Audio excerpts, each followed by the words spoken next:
Liebe Freunde und Freundinnen der kanadischen Literatur.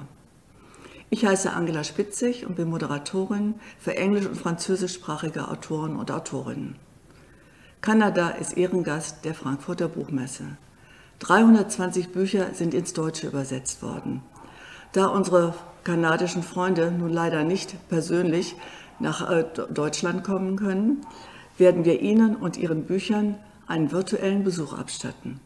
Das ist das Konzept der Can Lit Talks, der kanadischen Literaturgespräche in der kanadischen Botschaft. Es gibt regelmäßige Online-Gespräche mit kanadischen Autoren und Autorinnen und vor allen Dingen Erkundungen in kanadischen Büchern. Heute erleben Sie die zweite Episode Écrire en français. Wir stellen Ihnen 3 wunderbare Autoren und Autorinnen vor, die nur eines gemeinsam haben: sie schreiben auf Französisch. Ansonsten sind sie völlig unterschiedlich. Sie als Zuschauer werden entdecken verschiedene Regionen, verschiedene Lebensläufe. Sie werden verschiedene Stimmen hören und spüren, wie viele Facetten dieses große Land Kanada besitzt.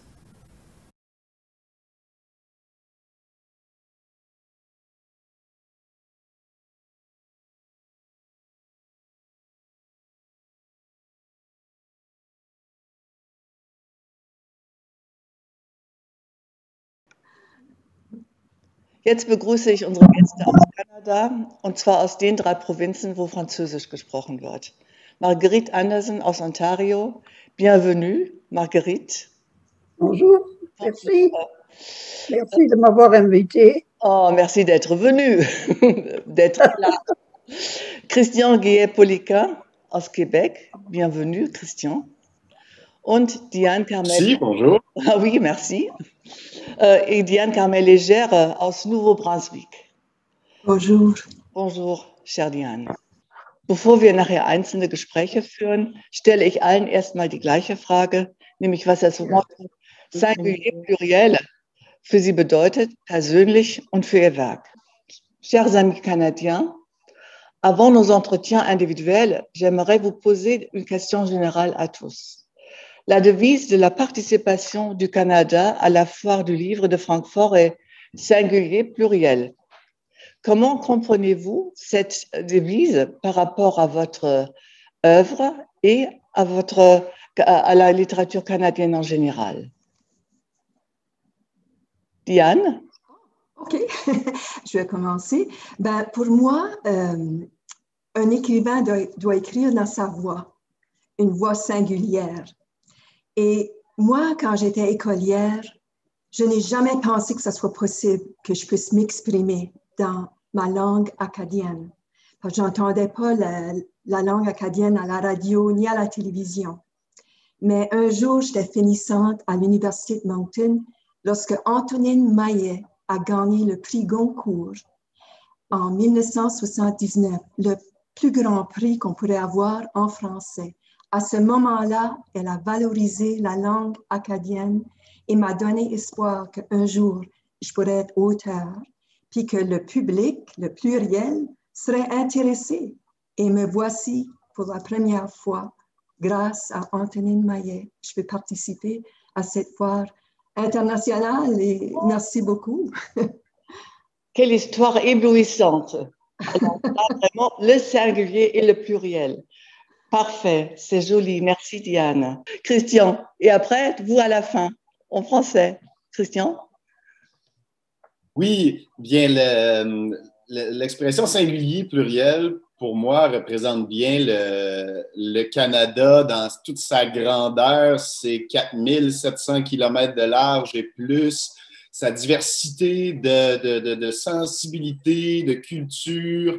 Et donc, là-dedans, les singularités s'expriment et c'est ce qui est beau, car c'est tout simplement pluralité-là qui permet à des singularités d'émerger. Puis même, moi, je dirais plus concrètement dans mon travail, dans le fond, moi, je ne crois pas qu'en tant qu'auteur, nous sommes maîtres de nos idées. Je crois que les idées appartiennent d'abord à l'époque, à notre contexte culturel, puis que les idées flottent.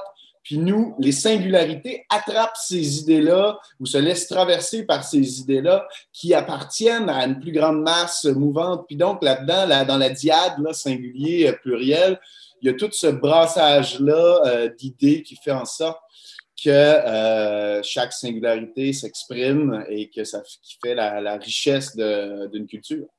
Justement, la richesse. En ce que vous avez dit, on voit le vaste pays avec tous les petits côtés individuels et différents. C'est merveilleux. Merci. Et Marguerite, singulier, pluriel. Oh, je vois, oui, c'est Berlin, c'est aussi la Tunisie, où j'ai vécu pendant 8 ans, et c'est certainement le Québec, où j'ai vécu aussi plusieurs années, et puis ça va, en Ontario aussi. Alors donc, moi je suis ouverte à tout, je peux dire. Vous êtes plutôt le pluriel, je vois. Je suis au pluriel, oui, au pluriel. Dans une pluralité d'endroits et de lieux. Voilà. C'est très joli. Merci beaucoup, Marguerite. Et maintenant, on va dire au revoir à Diane et Christian. On vous revoit bientôt parce que maintenant, il y a une jeune libraire allemande qui va présenter le livre de Marguerite. Et après, je vais avoir un entretien individuel avec Marguerite et après avec vous deux. Alors, à bientôt. Merci. Merci. Jetzt gibt es eine junge Buchhändlerin, die begeistert ist von Marguerites Buch und die es kurz für Sie alle vorstellen wird. Eine meiner liebsten Veröffentlichungen aus Kanada aus der letzten Zeit sind die Bekenntnisse von Marguerite Anderson, Ich, eine schlechte Mutter, aus dem Französischen übersetzt von Patricia Klobuschitsky für den Sezession Verlag. Und das ist ein autofiktionaler Text über den Konflikt zwischen der Mutterrolle und einer weiblichen Selbstverwirklichung und Emanzipation. Marguerite Anderson ist in den 20ern in Magdeburg geboren worden, war dann bei Kriegsende 20, hat sich nach Freiheit und Abenteuer gesehnt, einen französischen Mann kennengelernt, ist recht schnell schwanger geworden, hat den geheiratet und ist ihm nach Tunesien gefolgt und hat sich da aber statt eben Freiheit und Abenteuer sehr schnell in einer sehr beengenden Rolle als Hausfrau und Mutter wiedergefunden, der sie entfliehen wollte, hat deswegen dann ihren Mann verlassen, ist zeitweise zurück nach Deutschland gekehrt, hat studiert, hatte dann Stationen in den USA und in Äthiopien, hatte da manchmal die Kinder dabei, oft aber die Kinder auch zurückgelassen mit dem Vater oder mit anderen Verwandten,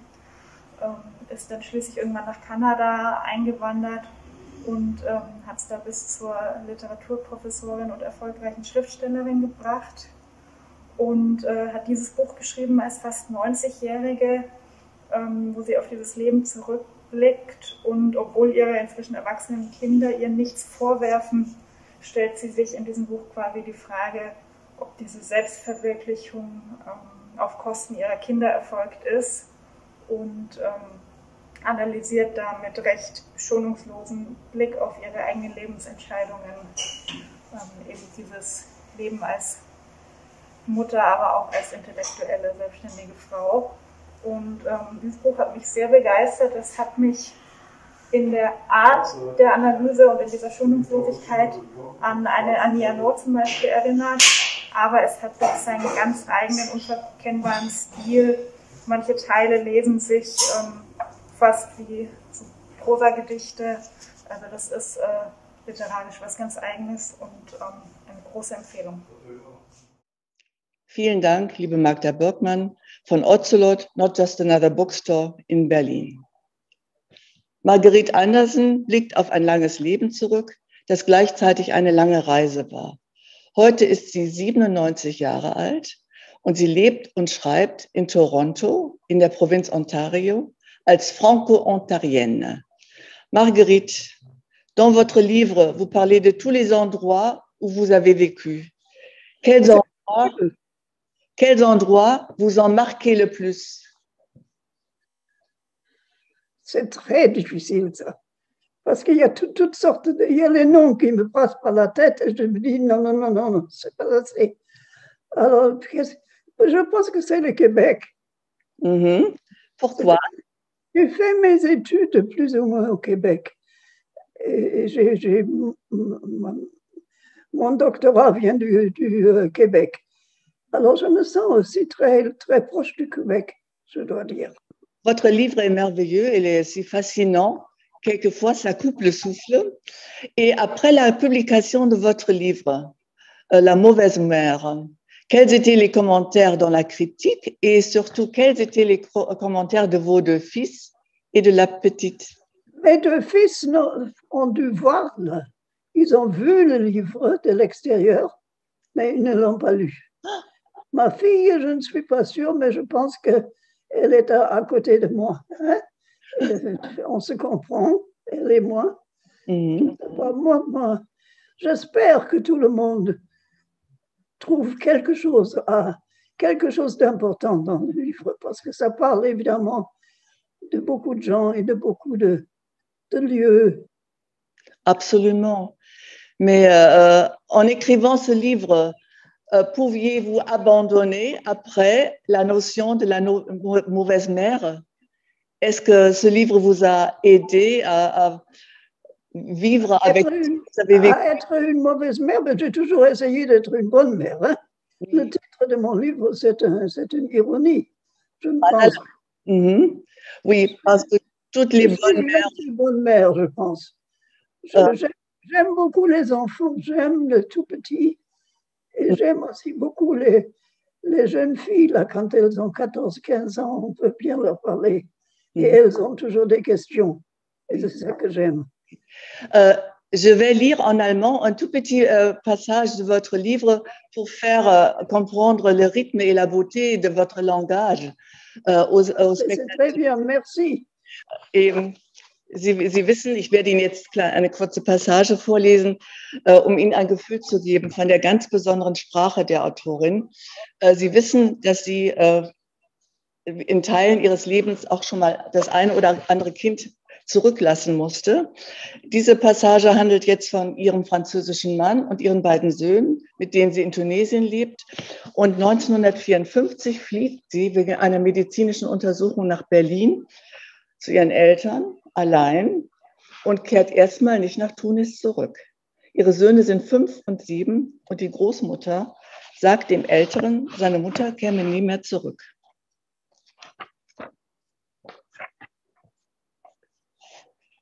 Das Kind rastet aus. Das schwierige Kind wird noch schwieriger. Man schlägt den Jungen, man gibt ihm, der Früchte liebt, keine mehr. Man droht ihm an, ihn vom Balkon zu werfen, die Polizei zu rufen, ihn ins Gefängnis zu stecken. Man sagt ihm, seine Mutter liebe ihn nicht mehr. Sie komme niemals zurück. Er habe keine Mutter mehr. Er hört die Drohungen, die finsteren Vorhersagen. Da ist niemand, der ihn tröstet. Er kann sich nirgendwo verstecken. Er kann nicht fliehen. Er weiß nicht, wo seine Mutter ist. Er hält den Mund. Der andere, der Kleine, der nicht schwierig ist, hört zu. Lernt immer wieder aufs Neue, dass man den Mund halten muss, um zu überleben. Marguerite hat das Buch mit 83 Jahren geschrieben, also 60 Jahre später, hat sie als Mutter und Autorin sich folgende kleine Situation vorgestellt. Manchmal abends reden sie vielleicht miteinander. Schläfst du, Martin? Nein. Glaubst du, was sie sagen? Nein. Glaubst du, sie kommt zurück? Weiß nicht. Du glaubst ihnen also doch? Nein. Sie war nett. Ja. Sie lachte. Immer. Nicht immer. Meistens. Morgen vielleicht? Was? Kommt sie morgen zurück? Weiß nicht. Bist du ihr böse? Nein. Du? Nein. Meinst du, sie ist böse auf uns? Das hätte sie uns gesagt. Stimmt. Marguerite, comment Da habe ich beinahe geweint. Hier, wenn das Kind antwortet. Ja. ein ziemlich, wie soll ich sagen, ein schwieriges Stück für mich. Ja, das glaube ich. Ja. Aber Sie haben es so beschrieben, dass es jeden ergreift. Ja. Alle Mütter und wahrscheinlich auch alle Söhne. Wo haben Sie diese besondere Sprache gefunden in diesem Buch? Dieser Rhythmus, diese wunderbare Poesie und diese Prosa, die Sie zusammenführen. Ist das automatisch gekommen oder haben Sie das bewusst geschrieben? Alors voilà, j'ai écrit tout ça sans vraiment réfléchir. La réflexion, quand j'écris, ça vient quelques mois après. Quand le prise de parole m'écrit et dit, tiens, oui, on va le publier, là, je revois le manuscrit. C'est la chose la plus importante. Parce qu'on peut toujours faire des petites fautes. Yeah. Uh-huh. Mais c'est important, intéressant de savoir que ça coule comme une musique, presque comme dans la psychologie. Ouais.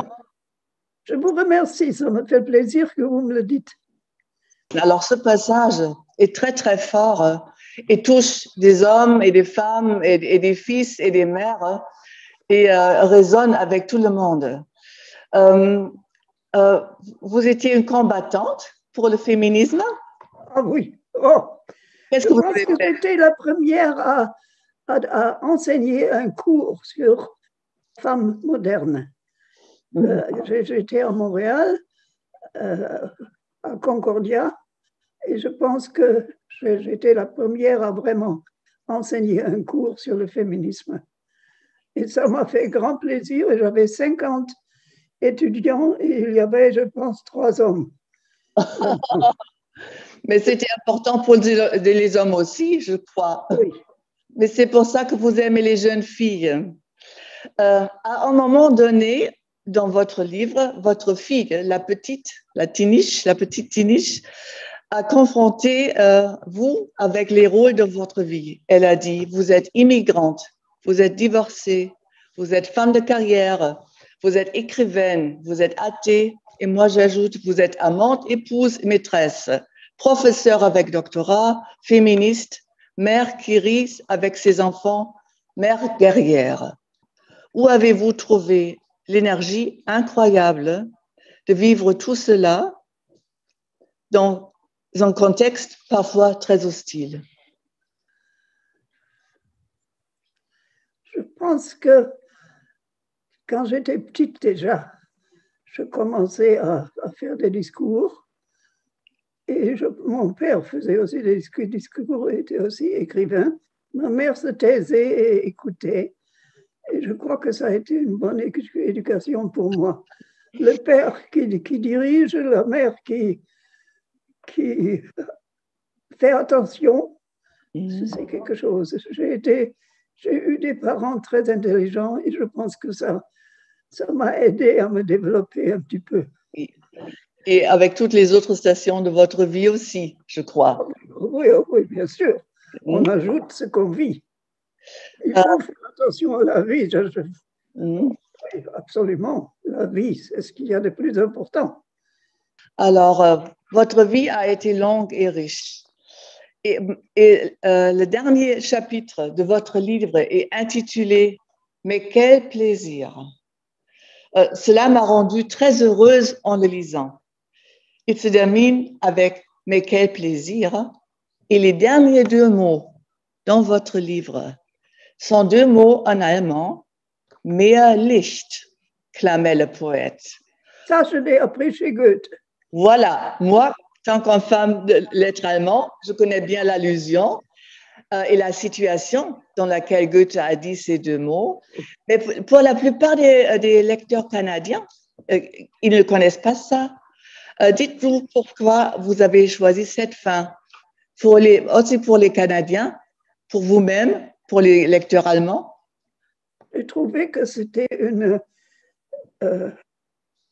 une fin ferme, une parole peut-être qui incite à marcher en avant, à avancer vers les buts que l'on peut avoir. Oui. Que les choses qu'on peut rejeter, ça aussi, ça se choisit. Pour moi, c'était une petite parole qui dit beaucoup de choses. Peut-être une dernière question. Vous savez dans quelle situation Goethe, il a dit ces deux mots? Goethe et quoi?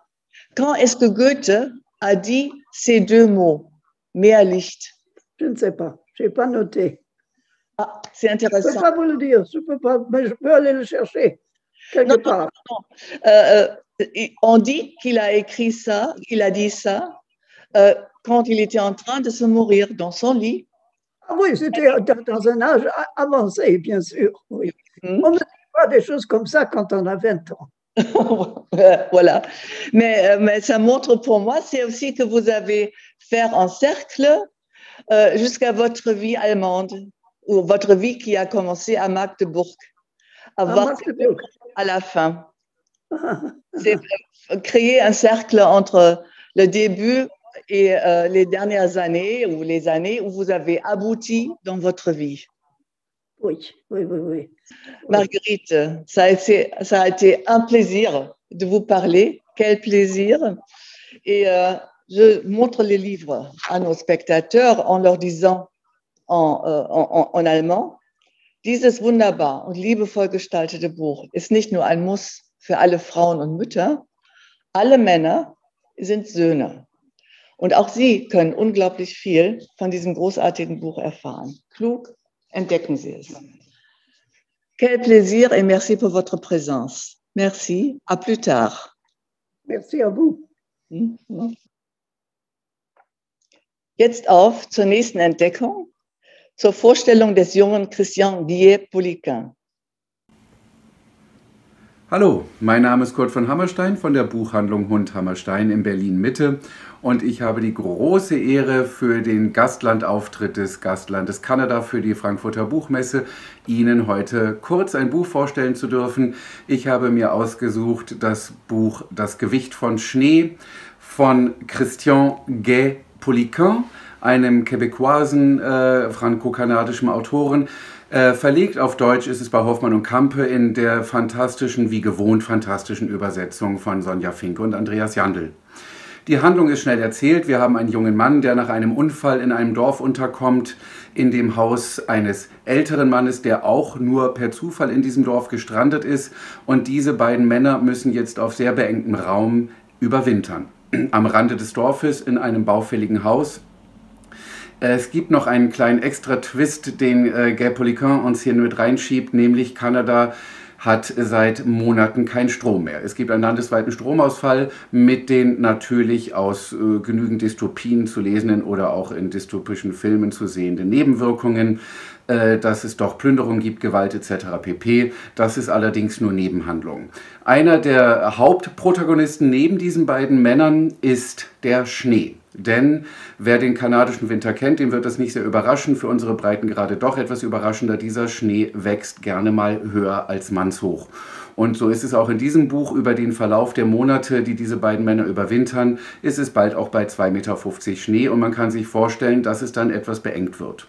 Es ist ein Psychogramm, was Guillet-Poliquin hier erzählt, von zwei Männern, die unfreiwillig zusammen sind, wie sie miteinander klarkommen, wie sie dann auch probieren, ohne einander klarzukommen. Man möchte gar nicht zu viel verraten über den Ausgang, nur so viel sei gesagt, obwohl es wahnsinnig deprimierend klingt, ist es durch die lucide Sprache, durch ein klares Bild, ein unglaubliches Lesegenuss und auch hier nochmal ein großes Lob wirklich an die beiden Übersetzerinnen, Sonja Fink und Andreas Jandl, für die unglaublich hervorragende Arbeit, die geleistet wurde. Es ist ein großes Lesevergnügen eines jungen kanadischen Autoren, den wir noch nicht auf Deutsch kannten vorher. Dementsprechend großer Lesetipp, Das Gewicht von Schnee. Vielen Dank, Kurt von Hammerstein, von Hund Hammerstein in Berlin. Christian ist in der Tat aktuell einer der angesagtesten jüngeren kanadischen Autoren und sein Roman wurde zu Recht mit zahlreichen Preisen ausgezeichnet. Christian, si vous pouviez nous emmener dans votre livre, comme dans une promenade, quel endroit choisiriez-vous? Bien, c'est une réponse assez facile dans mon cas, comme il y a très peu de lieux dans mon roman. Il y a 2 lieux principaux.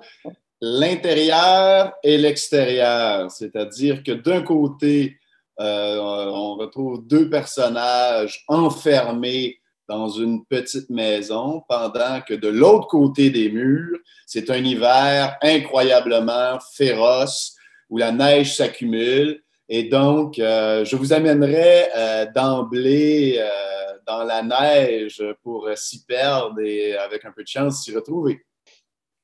Après la publication de votre livre au Canada, y avait-il des commentaires, des critiques qui vous semblaient très pertinents?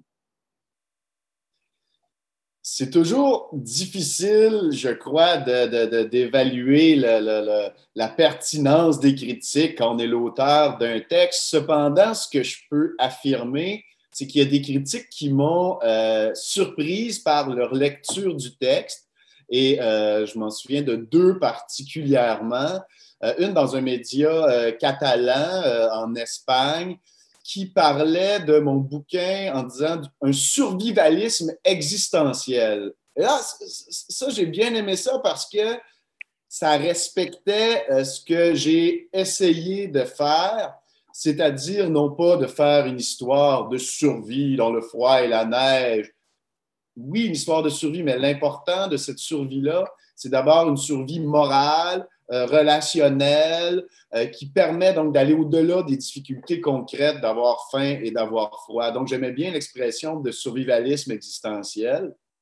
Et il y a un deuxième article que j'ai bien aimé. Là, si je me souviens bien, c'est un média italien dont j'oublie le nom, La Repubblica, je crois, ou quelque chose comme ça, qui dit tout simplement blablabla, le poids de la neige en attendant Godot. Voilà. Parce que dans mon roman, on retrouve bien deux personnages qui attendent le printemps, qui espèrent traverser l'hiver, mais sans vraiment comprendre ce qu'ils font là ou sans tout à fait saisir les tenants et les aboutissants de leur attente. Un peu donc, hein, comme l'œuvre, comme la pièce de Beckett. Et en même temps, vous faites aussi allusion à Dédale et Icare. Comment ça se fait? Oui. Oui, ben c'est tous mes romans à date ont une accointance, une familiarité avec la mythologie et comme plusieurs auteurs avant moi, je n'ai pas résisté à la tentation donc d'aller flirter avec les anciens mythes. Pourquoi? Parce qu'ils sont extrêmement puissants et que 2000, 3000 ans plus tard, on se les raconte encore sans arriver au bout du sens, hein, à en épuiser le sens. On se nourrit toujours de ces histoires-là. Et donc, ma façon de réécrire le mythe de Dédale et Icare, c'est une façon de faire un miroir déformant avec mon roman et je renverse tout simplement la proposition initiale du mythe, c'est-à-dire que ce n'est pas Icare qui s'envole vers le soleil pour brûler ses ailes. Au final, Icare se sauve avec ses ailes, comme lui a indiqué son père sagement pour traverser la mer, alors que Dédale, le vieux, le sage, lui est empreint de cette quête-là d'absolu et de curiosité. Et finalement, c'est lui qui va vers le soleil brûler ses ailes. Et donc, en renversant le mythe, ce que je trouve le plus fascinant, et je termine avec ça, c'est qu'on n'arrive même pas au bout de la portée de cette histoire-là originelle, tellement elle est forte. Et c'est ce qui me fascine toujours chez les mythes grecs. Dans les mythes grecs, on peut les aborder de tous les points de vue, on peut les modifier, on peut les réécrire, et ils sont tellement puissants que leur essence originelle reste à travers ces réécritures-là.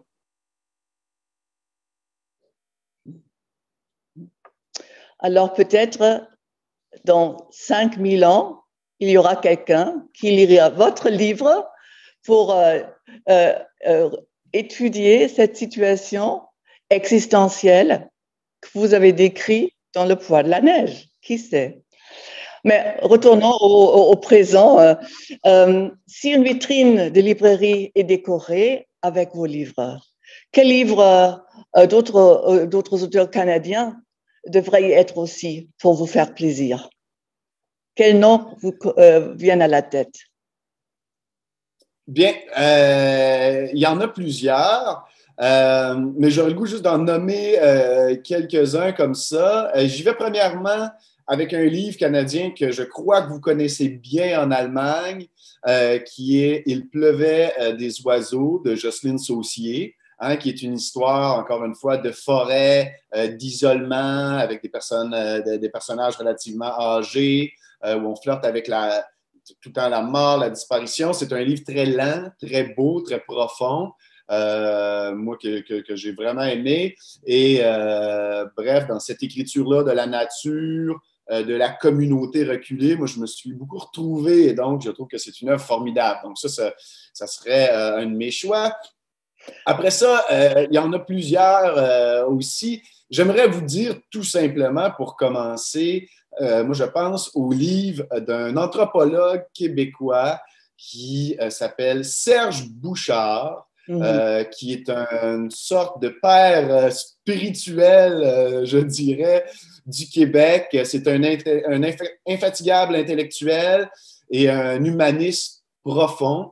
Il a écrit beaucoup d'ouvrages, un peu sous forme d'aphorismes. Ce sont un peu des chroniques extrêmement poétiques, extrêmement précises. Et je pense en particulier, s'il y a des lecteurs francophones parmi votre public qui s'intéresseraient à Serge Bouchard, une œuvre qui s'appelle Le Bestiaire, où, de façon poétique, M. Bouchard va réécrire l'histoire des animaux, en s'inspirant beaucoup aussi, en puisant dans les connaissances autochtones des Premières Nations ici et sa sensibilité personnelle. Ce sont des œuvres fantastiques. Et après ça, je pourrais vous en nommer bien d'autres œuvres encore, mais j'aurais envie de vous en nommer deux autres rapidement. Oui. Une écrivaine ontarienne qui s'appelle Laurie Lanson, qui a écrit plusieurs bouquins, dont un magnifique qui s'appelle Les Égarés en français. Je crois qu'en anglais, ça a été écrit en anglais originellement, ça s'appelle A Mountain Story.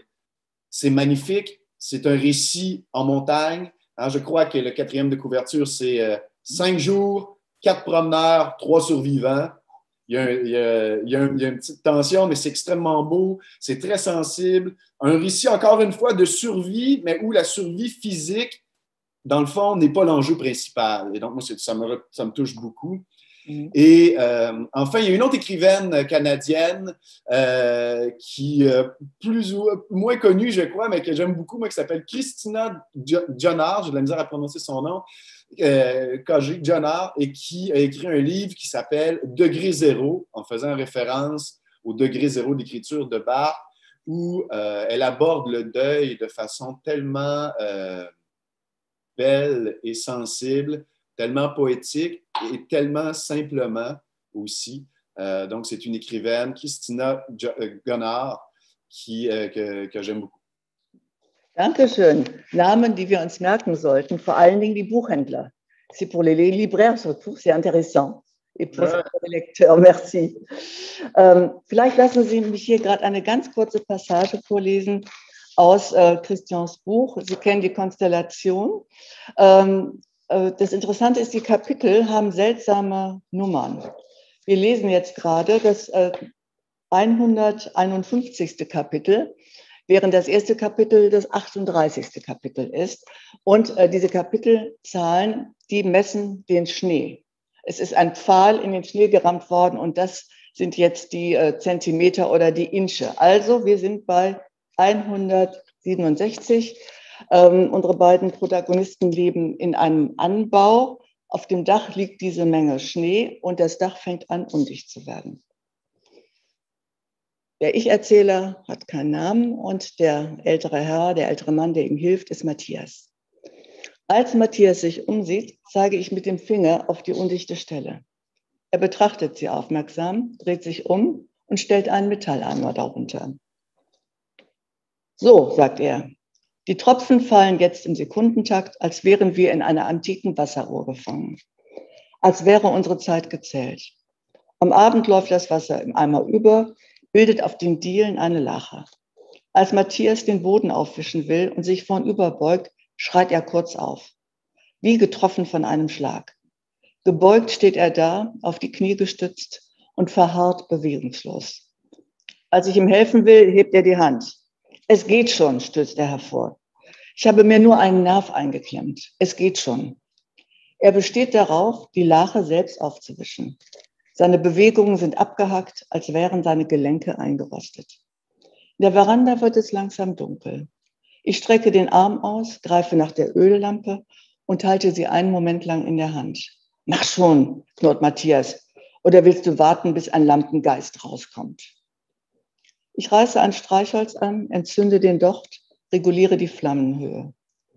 Als ich meine Krücken nehme, um zur Küchenplatte zu gehen, richtet sich Matthias mühsam auf. Er kommt auf mich zu und neigt sich mir entgegen, schief wie ein entwurzelter Baum. Er verstellt mir den Weg. Ich sage, er soll mich vorbeilassen. Er solle sich ausruhen, während ich Abendessen mache. Er brüllt. Das komme nicht in Frage. Die Küche sei sein Reich von ganz allein. Mein Platz sei im Bett oder auf dem Stuhl. Punktum. Und obwohl er kaum den Kopf heben kann, fuchtet er mit den Armen und befiehlt mir, mich hinzusetzen. Seine Stimme klingt zugleich streng und zerbrechlich. Ich ziehe mich in meine Ecke zurück und lausche den Tropfen, die mit ihrer verstörenden Gleichmäßigkeit meine Geduld auf eine harte Probe stellen. Matthias brummt irgendwas vor sich hin, während er sich in der Küche zu schaffen macht. Er erinnert an einen sturen alten Hirsch, der beim kleinsten Ärgernis wütend mit dem Huf scharrt. Während ich ihm aus den Augenwinkeln betrachte, bekommt mir der Gedanke, dass dieser Raum bald zu klein für uns beide werden könnte. Christian, jusqu'à ce moment, je n'avais pas l'intention de mentionner la pandémie. Mais votre roman a été publié en 2016. On dit, et j'en suis convaincue, et c'est vrai pour vous trois, que tous les artistes, tous les écrivains sont des sismographes de notre monde, de notre société. Et en ce moment, 5 ans plus tard, après votre livre, le confinement de narrateur et de Matthias reflète absolument notre situation pendant le Covid. On ne sait pas qui va survivre et comment. Nous sommes rejetés sur nous-mêmes, sur nos angoisses, sur notre solitude. Alors, pourrait-on dire que vous avez presque, comme un prophète, écrit un roman d'anticipation? Comme un prophète, je ne pense pas. Comme je disais plus tôt, je crois que les idées sont dans l'air. C'est pas le seul roman qui parle de ce confinement-là, de solitude. Hein? C'est vraiment... mais certes, c'est un roman de l'enfermement. Et l'enfermement est notre lot dans une certaine partie avec la pandémie. Et ce sont là des thèmes qui sont universaux, je crois, dans la mesure universelle, dans la mesure que on se retrouve toujours, d'une façon ou d'une autre, confronté à la solitude. Peu importe le contexte. Dans mon roman, c'est un contexte de panne d'électricité générale et de tempête de neige incroyable, d'un hiver féroce, extrêmement difficile. Dans la situation dans laquelle on vit, c'est une pandémie qui s'étire dans le temps, qui nous confine chacun chez nous. Sinon, la solitude peut se refléter d'une mille et une autres façons. Hein, des gens qui vivent reculés, des gens qui sont coupés de leur monde, des gens qui vivent à l'étranger. Cette solitude-là, elle est au fond de nos existences, en chacun. Elle est... je crois qu'on en a peur à une certaine mesure. Et dans le fond, elle nous surprend par son ampleur. Et donc, dans mon roman, c'est juste une tentative d'apprivoiser cette solitude-là inhérente, dans le fond, à la condition humaine. Alors, ce qu'on vit là n'est pas si lié, je crois, avec mon roman, mais en même temps, les deux sont intrinsèquement liés aux conditions de l'être humain en général. C'est dans cette solitude-là, puis à cette volonté-là de donner du sens à notre solitude et donc de donner du sens à ce qui nous sort de notre solitude que ce soit des réflexions, que ce soit l'imagination, que ce soit les gens qui nous entourent. De là vient aussi alors aussi votre intérêt dans les auteurs classiques. Alors la condition humaine qui est toujours au fond la même. J'ai encore une question qui est un peu marrante. J'ai entendu qu'il y a au Québec actuellement une sorte d'école littéraire pour des jeunes hommes. Et ce sont plutôt des gens barbus qui habitent auprès de la forêt, qui aiment des outils. Et ça s'appelle, pour nous Allemands, c'est marrant, l'école de Chainsaw. Das schreibt sich sehr witzig und auf Deutsch heißt es Kettensäge, auf Englisch Chainsaw. Und diese Kettensägenliteratur ist ein literarischer Trend bei jungen kanadischen Autoren, die sich für Wald, Männlichkeit und die Absage an jegliche Idealisierung begeistern. Ich frage Christian, ob er vielleicht auch dazu gehört. Très court, vous faites partie de l'école de Chainsaw? C'est très difficile de faire court à ce sujet-là. L'école de la Chainsaw, non, je n'en fais pas partie, mais ce n'est pas une école en soi, hein. C'était une tentative d'un professeur d'université de nommer un mouvement, donc un retour de la littérature contemporaine québécoise vers les réalités régionales, vers les forêts, vers les petits villages, vers la nature. Et donc, il y a eu plusieurs tentatives, que ce soit Néo-Terroir ou École de la Chainsaw, ou démontréalisation de la littérature. Et moi, ce que j'en pense, dans le fond, c'est que ces tentatives-là sont certes très marrantes, en effet, mais elles sont très problématiques puisque, dans le fond, elles regardent la littérature contemporaine québécoise qui parle de la forêt, qui parle de l'usage de la forêt, des scies à chêne, de peu importe, en disant « Mais wow, c'est comme si on venait de découvrir quelque chose, alors que ces réalités-là ont toujours existé, autant dans l'imaginaire que dans le réel. » Et donc, le danger est de regarder une partie de nous-mêmes avec un regard qui tend vers l'exotisme. Je pense que c'est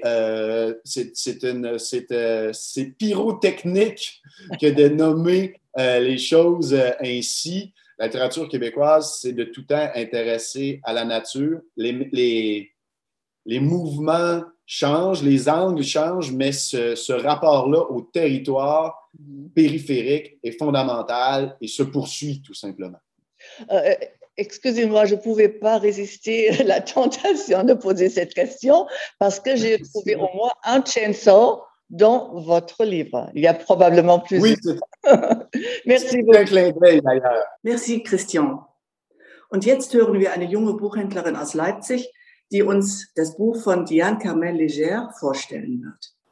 Hallo, ich bin Laure von der Buchhandlung Polylog in Leipzig und ich möchte euch heute das bei Mons Verlag neu erschienene Buch Das Geschenk des Akadiers oder die Geschichte des Kartoffelknödels in Kanada vorstellen.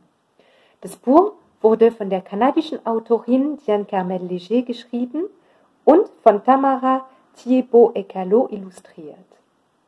In Das Geschenk des Akadiers begleiten wir der junge Christian Treitz durch das ganze Jahr 1768, beginnend im Frühling. Christian ist der jüngste Sohn einer deutschen Familie, die in diesem Jahr nach der kanadischen Provinz Neubraunschweig angewandert ist. Und leider leiden alle Familienmitglieder unter Hunger, Kälte und Krankheiten. Auf der Suche nach etwas zu essen wird an diesem Frühlingstag Christian einen alten Mann begegnen, den eine große Rolle in seinem Leben, in dem Leben der ganzen Familie Treitz spielen wird. Dieser alte Mann ist ein Akadier. Das heißt, er ist von der Bevölkerungsgruppe, die als erstes in diesen kanadischen Provinz angewandert sind. Christian und der Akadier werden sehr schnell befreundet, aber die anderen Familienmitglieder reagieren nicht so gut, weil sie Angst haben, dass der Akkadier sein Land wieder haben möchte. Aber das stimmt nicht. Der Akkadier hilft die Familie Treitz und Christian das ganze Jahr über, etwas zu essen zu finden und in diesem Land zu überleben. Als Zeichen der Dankbarkeit schenkt die Familie Treitz an einem Wintertag dem Akkadier ein Kartoffelknödel. Und dieser Kartoffelknödel steht als Symbol für gegenseitige Hilfe und Austausch zwischen verschiedenen Völkergruppen. Dieser wunderbare Kinderbuch zeigt uns, dass man ohne Vorurteilen den Fremden begegnen sollte. Und für die schöne Illustration und diesen wunderbaren Text empfehle ich es vom ganzen Herzen. Tschüss! Laure Le Cloarec von Polylogue in Leipzig. Diane, si vous pouviez nous emmener en balade dans votre livre, comme si nous nous promenions en ville ou à la campagne, quel objet voudriez-vous nous montrer? Je vais vous montrer tout de suite. Voici l'objet. Qu'est-ce que c'est? C'est une miniature d'une digue. C'est ce qui distingue mon peuple acadien en Amérique du Nord, c'est que notre paysage, c'est un paysage, au tout début, de marais. Et ceci, c'est un système de digues pour assécher nos marais qui ont fait en sorte que c'était notre identité. C'est le symbole par excellence des Acadiens parce qu'on nous a fait venir la France de la région Poitou, Charente, en descendant jusqu'à La Rochelle parce que nos ancêtres connaissaient ce système de digues ou à bois d'eau utilisé dans les marais du Poitou et ailleurs. Et parce que ici, au Nouveau-Brunswick et en Nouvelle-Écosse, on a les plus hautes marées sur la planète. Et le gouverneur à l'époque, Razilly, a vu que tout autour de la grande baie de Fundy, qu'il y avait des grands marais. Puis il connaissait des gens en France, dans l'ouest central de la France, qui savaient comment les construire. Bien sûr, ils l'ont appris des Hollandais, des Néerlandais. Alors, ils ont fait venir les premières familles, puis tout ensemble, à travers le paysage, ils ont construit des digues avec ce système ici. Alors, si on a un peu de temps, je vais vous expliquer que 2 fois par jour, nos rivières disparaissent presque complètement. Et lorsque la mer monte dans la baie de Fundy, elle monte dans les petits canaux qu'ils ont faits. Mais l'eau salée ne peut pas entrer parce que la petite porte, le clapet, ouvre seulement dans une direction. Alors, cette action-là, ça arrive 2 fois par jour. Puis toute l'autre bord de la digue où c'est plein d'eau, les marais, passe à travers la dalle, le tunnel, ouvre le clapet et tombe dans le lit des canaux qui vont à la rivière, qui va à la baie de Fundy, qui va à la mer. Alors, cette action-là, 2 fois par jour, dans l'espace de 2 ans, peut-être 3 ans, les colons français, il n'y avait pas besoin de couper d'arbres presque, comme les autres colons en Amérique du Nord. Ça prenait des années pour défricher le sol. Eux avaient des terres dessalées. Puis, ils n'ont jamais eu de conflit, de guerre avec les Mi'kmaq parce qu'on n'a pas pris les terres de chasse des Mi'kmaq, des Autochtones d'ici. On a enlevé la terre à la mer.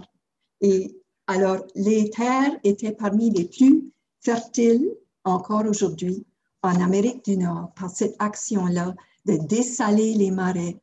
Et ça nous distingue, puis c'est un travail qui se fait ensemble. Alors, ça a vraiment uni le peuple acadien.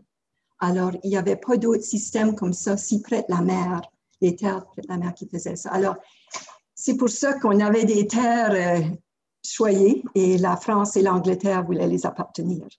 Ah, voilà, maintenant je comprends. Et on voit bien que vous êtes totalement enthousiaste de votre propre histoire, mais Oui. quand même, vous avez quitté dans votre vie l'Acadie, où vous êtes né pour enseigner pendant des années en Colombie-Britannique, Oui, à l'autre bout du Canada, où oui, il y a des anglophones, beaucoup. oui. Et pourquoi êtes-vous rentré chez vous? Quelle était la vraie raison? Ben, premièrement, la raison que je voulais partir, c'est que je voulais bien connaître mon pays avant d'aller ailleurs. Alors, j'avais toujours le rêve, assez naïf, d'enseigner dans toutes les provinces du Canada pour bien connaître mon pays. Alors, comme ma sœur était dans l'île de Vancouver, j'ai pensé, je vais commencer là, puis éventuellement, je vais retourner au Nouveau-Brunswick. Mais non, ça n'a pas marché. J'ai marié un gars de l'île et j'ai resté là pendant plusieurs années où j'ai enseigné le français.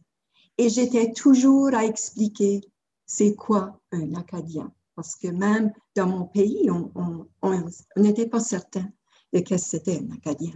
Alors, ça me donnait la chance d'enseigner et ça se montre que j'étais enseignante.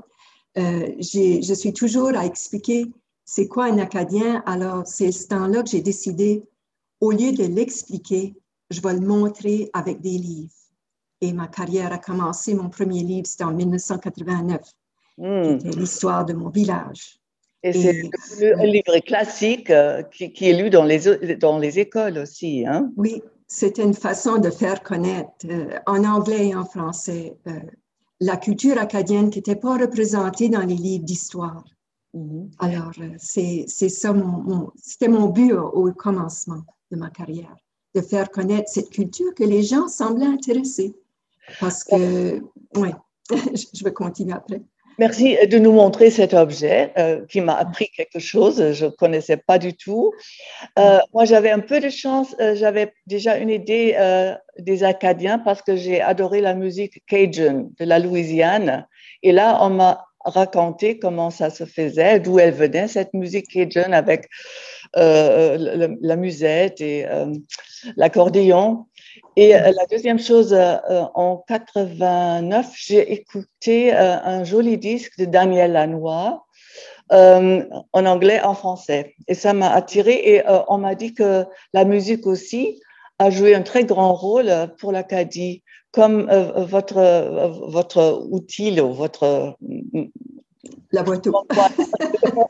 Ben, la musique est importante dans beaucoup de cultures, mais peut-être à l'international, notre musique a été connue comme la musique, ils appellent ça Cajun, mais c'est vraiment Cajun, qui est une déformation de Acadien. Justement. Et ce qui nous marque, nous les Acadiens, contraire à d'autres qui étaient ici au début, comme au Québec, nous, on a été déportés. Si je vais montrer que j'étais une enseignante, en 1755, oui. On a été déportés. Notre territoire changeait de main plusieurs fois au fil des ans. Et on voulait des Français neutres, mais ce n'était pas une idée populaire dans le temps. Peu importe le maître français ou anglais, on voulait rester parmi les Mi'kmaq aussi, les Autochtones. Et c'était nos alliés depuis toujours. Et après 150 ans, on a décidé de nous déporter, essentiellement parce qu'on était catholiques, puis on voulait donner nos terres à des nouveaux arrivants, parce que c'était surtout des Acadiens. Il n'y avait pas beaucoup de British, d'Anglais ici. Oui, c'est ça qui nous a marqués. Et il y en a qui sont déportés, ont été déportés éventuellement en France même, et ils ont retourné, au lieu de venir au Canada, ils sont allés en Louisiane. Et c'est là qu'on trouve les Cajuns. Vous avez une longue liste des prix pour avoir trouvé et exposé cette histoire de l'Acadie aux Canadiens. Et je vais juste lire un petit passage, parce que votre livre est surtout pour les jeunes et pour les enfants, ceux qui connaissent leurs histoires. Et le petit passage montre exactement ce qui s'est passé dans votre pays. Ich lese ein ganz kurzes Stück auf Deutsch. Der Hintergrund ist 1768. Und hier geht es um Christian, einen deutschen Siedler, dessen Familie aus Pennsylvania kommt, aus den damals 13 Kolonien. Und der geht, weil seine Familie hungrig ist und durstig ist und krank ist, versucht mit einem Stück Holz ein Tier zu jagen, am liebsten einen Bären, damit seine Familie etwas zu essen hat.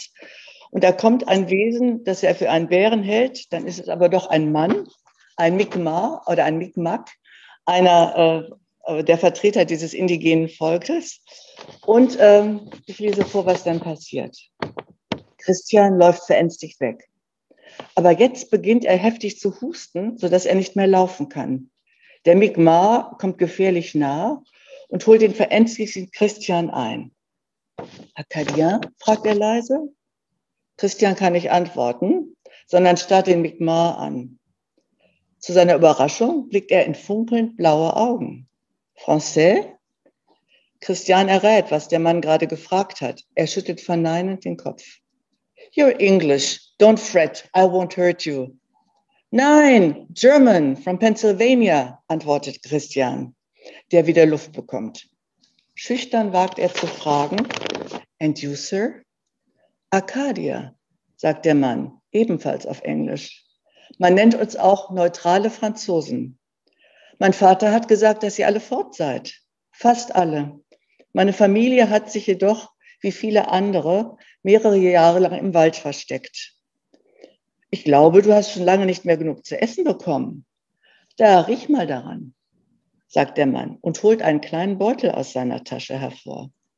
Christian nimmt das Säckchen, öffnet es, schnuppert und lächelt. Das duftet gut.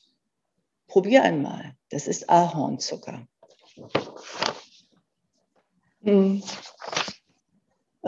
Merci Diane. Tout cela nous donne vraiment l'envie de tout lire vos livres et de voyager en Acadie. Et ça fera plaisir aussi aux Allemands. Dites-nous pourquoi. Pourquoi les jeunes Allemands sont intéressés à ça?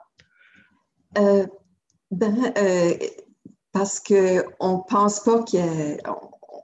pense pas de cette alliance surprenante entre les Acadiens et les Allemands, et même les Acadiens aussi, c'est pas tout le monde qui connaît cette histoire. Et dans mes études, parce que j'ai étudié en histoire, j'avais trouvé ça surprenant que après que M. Béliveau, le personnage, a été, comme 4000 Acadiens ont fui la déportation, mes ancêtres, au moins 2000 se sont cachés en forêt. Et ils ont pu rester là parce qu'ils étaient chassés par les soldats britanniques et anglo-américains pour être déportés. Mais les familles ont survécu grâce à l'aide des Mi'kmaq. Alors, ils ont connu la famine. Il y a eu des centaines qui sont décédés de la faim, du froid, cachés dans la forêt et être chassés en plus.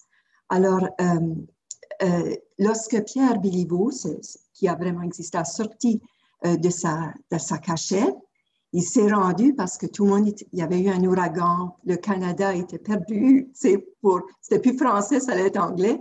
Il ne voulait pas que ses enfants meurent de faim, alors on l'a emprisonné. Puis, les Acadiens ont tout réparé les digues pour les nouveaux arrivants, puis là, ils ne pouvaient pas retourner sur leur terre. Mais M. Béliveau, quand il est retourné à Memramcook, où j'ai vécu, il n'y avait pas encore de nouveaux arrivants. Alors, il s'est établi là, mais sur les terres qui étaient acadiennes dans la région de Moncton, il est allé voir si ses amis étaient de retour. Mais pas d'Acadiens avaient la permission de retourner là. Il a trouvé des familles allemandes qui étaient en train de mourir de faim aussi. Alors, lui a connu la faim. Il ne voulait pas voir d'autres enfants mourir de faim dans la forêt. Alors, il a décidé de les aider. Puis ça que je trouvais surprenant, c'est que pour les Allemands, qui sont venus en Amérique pour une raison ou une autre, ça n'a pas marché. Ce n'était pas encore les États-Unis, c'était les colonies américaines. Il y avait des terres disponibles, c'était toutes les terres qui ont été prises des Acadiens. Alors, on voulait des protestants, anglais, allemands. Alors, c'était 11 familles à s'établir à Moncton. Alors, je me mets dans la tête des Allemands. Ils étaient dans la misère. Puis tout d'un coup, il y a un homme qui sort de la forêt, un Acadien, puis il pense, il me semble, il va être un voisin rancunier, il va-t-il nous chasser d'ici? Qu'est-ce qui va se passer? Puis au lieu de les chasser, il est devenu nécessaire à leur survie. Il les a aidés. Et j'ai trouvé ça surprenant. Puis la famille Steiff, qui est devenue Steves, n'a jamais oublié que M. Béliveau les a aidés au tout début. Et j'ai pensé, c'est rare qu'on ait remercié pour l'aide alors, dans l'histoire. Alors, j'ai pensé que ça vaut la peine d'écrire cette histoire-là.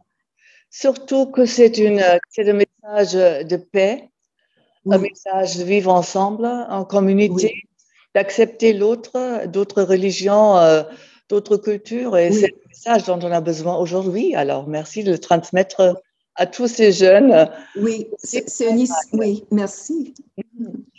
En ce moment, je vous invite tous de revenir sur l'écran pour que nos spectateurs vous voient.